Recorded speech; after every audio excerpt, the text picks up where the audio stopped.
Hey, welcome to Module 2. You've covered the introduction. We've gone through some of the basics about why distribution networks are so important to businesses and how you can really benefit from them. I really want to now talk about where you are as an individual. What kind of business are you involved in? And can your business benefit from a distribution model? And I can tell you right now, of course it can, but let me break it down to you so you really understand how and why. So, most businesses, the type of businesses that can benefit, are really broken down into 4 categories. And this is pretty much every business. Now, you can get creative and you can start talking about space and you can start, throwing me some curveballs out there. But for the most part, most businesses can be broken down into 4 segments. Number 1 are service-based businesses. Okay, I think we can agree on that. Service-based businesses, a lot of people out there are involved in service-based businesses. Merchandising is another one. Manufacturing is another one. And the fourth option here is hybrid businesses. I'm going to get involved with that one real quick. But let me break these down with you to really kind of bring this home. Number 1 is services, okay? Now, services can be broken up into a couple of different categories. We start with personal services. What are personal services? Well, personal training's one, therapy, coaching, that sort of thing.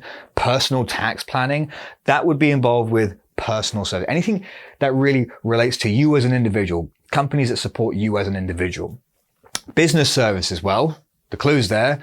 Things that support businesses as services. So we could talk about accountancy practices, IT consulting, legal practices, that sort of thing. That's business services. Marketing and sales services are really advertising, PR agencies, lead generation companies that exist out there. All those different companies out there that are touting all the next social media for business, lead generation and how you can get the biggest reach and frequency. That's all marketing and sales services. Home services are things to do with your home, right? We're talking about horticultural or let's say, gardening services or, landscaping services, interior design services, things like that where people come in and decorate your house for you. Deliveries, that sort of thing, that counts as home services. Computer and technology services, it's pretty basic, right? Web design, anything to do with, IT in your home, whether it's network construction or not construction, but network implementation within your home, just to get your security system set up, that sort of thing.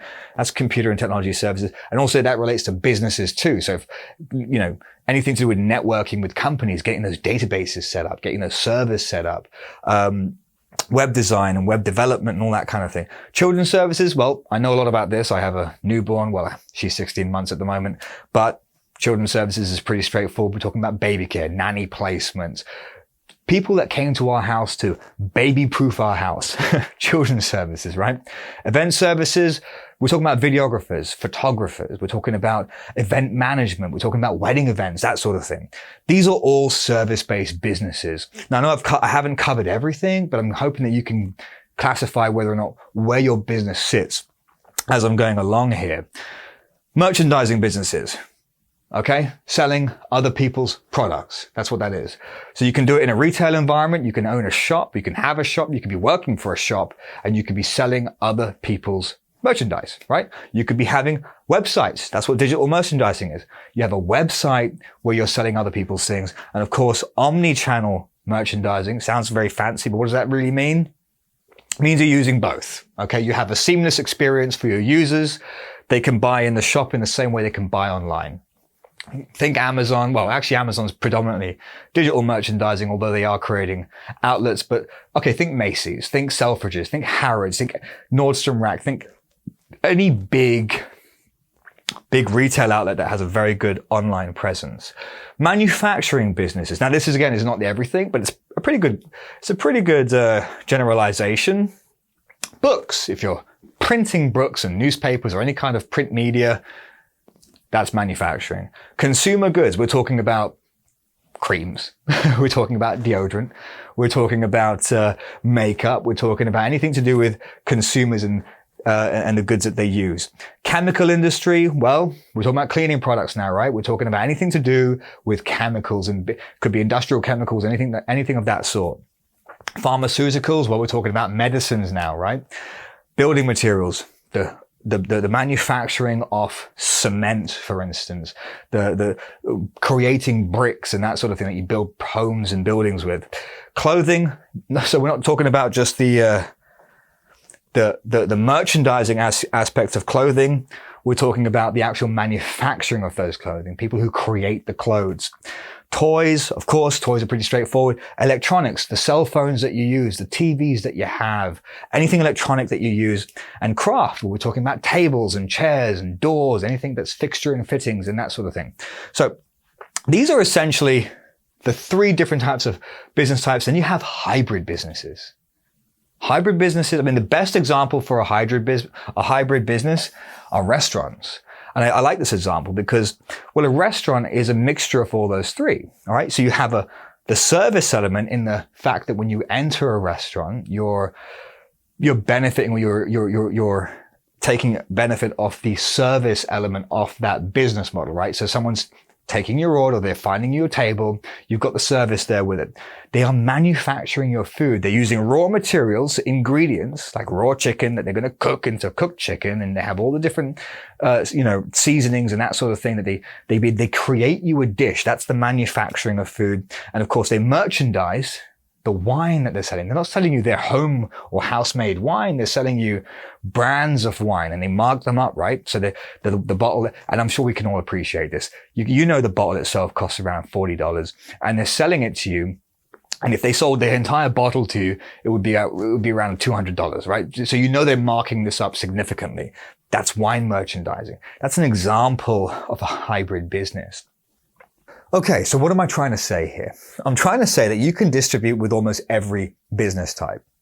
So if we go back, in fact, let me just pop back to that screen. If we go back to this example of restaurants, okay, in the fact that they manufacture food, they sell the wine, and of course the restaurant itself is the service.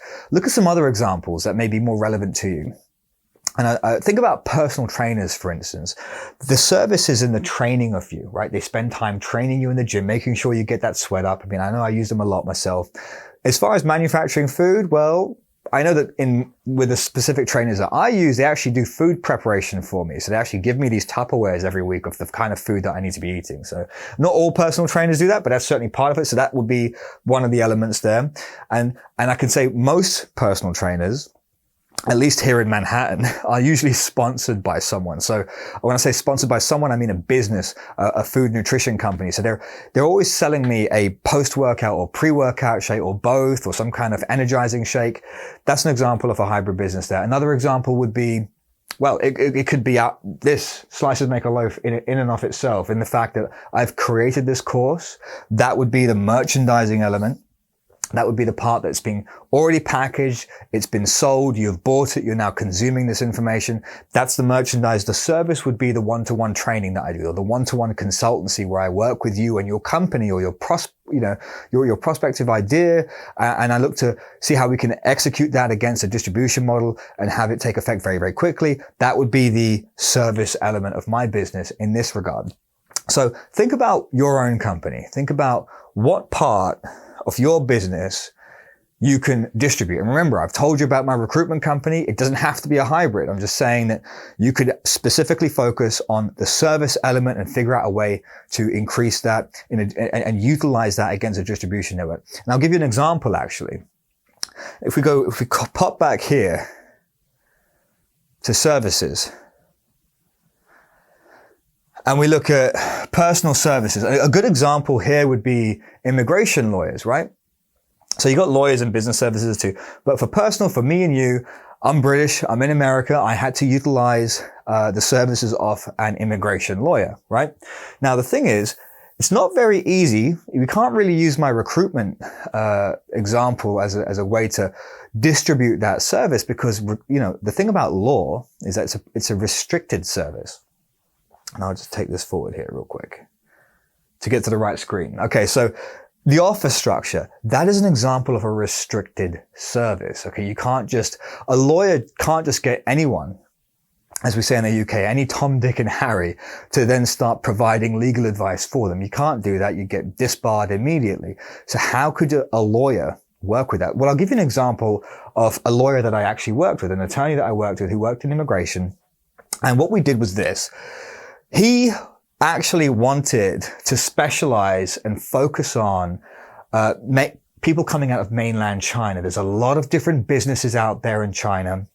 these visa companies, and their sole entire job is to basically take in all the applications of these potential people who want to leave China, and they would look at ways in which they could be distributed around the world. So they could transfer them to Singapore, they could put them in Hong Kong, they could move them to Thailand, and hopefully there they'd get residency, and then from there they could move to somewhere in Europe. And the idea was, for the most part, a lot of these Chinese nationals actually wanted to move to the United States. United States, at least at that particular time, was the creme de la creme. It was the place that they wanted to go. So obviously things change over time. I don't know when you're watching this video, but at that time, at least, the US was the place to be.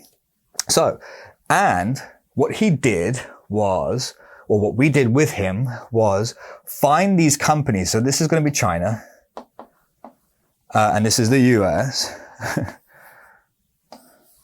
What we did was we found all these companies. So I'm just going to put them as circles here. Companies 1, 2, and 3. These are visa companies. They had thousands of applications in total. They'd get hundreds of applications every month. People who would pay like a service fee, who would say, hey, I want to move out. I want to go to another country. Or it could be a business owner says, hey, I want my children to study in another country, whatever the case may be. So that's what he wanted to focus on, because he knew that there was a lot of money coming out of China at the time. So he was one guy. What he had, though, was this really great book. He basically put together this entire manual. It covered all the different types of immigration criteria. It covered EB5 visas, E2 visas, E2 treaty visas, O1 visas. I don't remember all of them. I'm not the lawyer, but he had all these different options that they could really pursue to gaining residency in the US. And he, not only did he provide the options, he actually gave people the how-to steps, right? So what we did was we translated that to Chinese, to Chinese, and we had that distributed amongst these companies here in China. So what these companies did was, they would, for every book that they sold, they'd package it into their sort of their upsell initially. So they say, if you want to go to America, we have this package for you, and there's also this how-to book, and it's, this is going to be like $200-300 or something. They'd sell that to the client, so there'd be a financial kickback to the lawyer. That would be the first thing, the merchandising element. Secondly, remember, the lawyer can't just distribute legal advice through unqualified parties. So he can't just randomly get anyone who has an interest in law to start providing legal advice. He had to have other lawyers or other attorneys work with him to achieve this process, or to achieve this goal of being able to provide legal advice.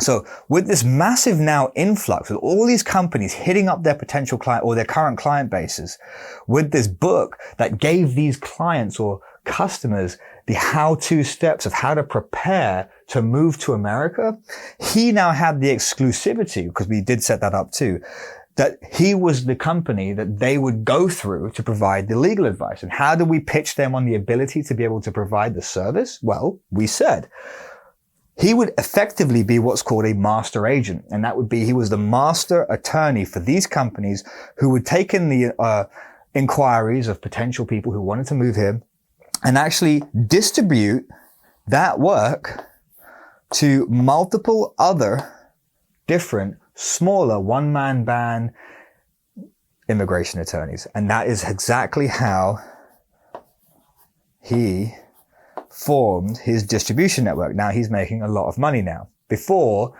he was only able to meet X amount of people per day. It was him and his paralegal. And now he's utilizing other attorneys to execute against the sheer mass of people coming now, the applications of people coming in from China. So that's his day job. That's all he does. All he does is he almost acts like purely administrative in the way that he works on a day-to-day basis, because he filters in all the application, kicks off all the bad ones, and puts the relevant ones to work in the companies that he has working with him, the immigration attorneys that he has working with him. And that's an example of how you can think outside the box in regards to how you can structure a distribution network. So I wanted to quickly cover that as far as referring to companies with restrictions. Other examples of companies with restrictions would be my own company, US Parking Investments. Okay. We are a private equity business, which means we are a security. We sell regulated securities. I can't have unqualified people sell my investments. You have to have certain licenses for me. So it works in a very similar capacity. I'm going to go into that again later on in this course in regards to how I structured my private equity business. But that is another example of restriction. So be mindful. It's very important for you to be mindful. As much as you have a good offer structure, the good deal, you've got to be considerate of the restrictions that are reminiscent or that are embedded in your industry. Okay. The other thing you've got to consider is the available margins. Okay. Now, we go back to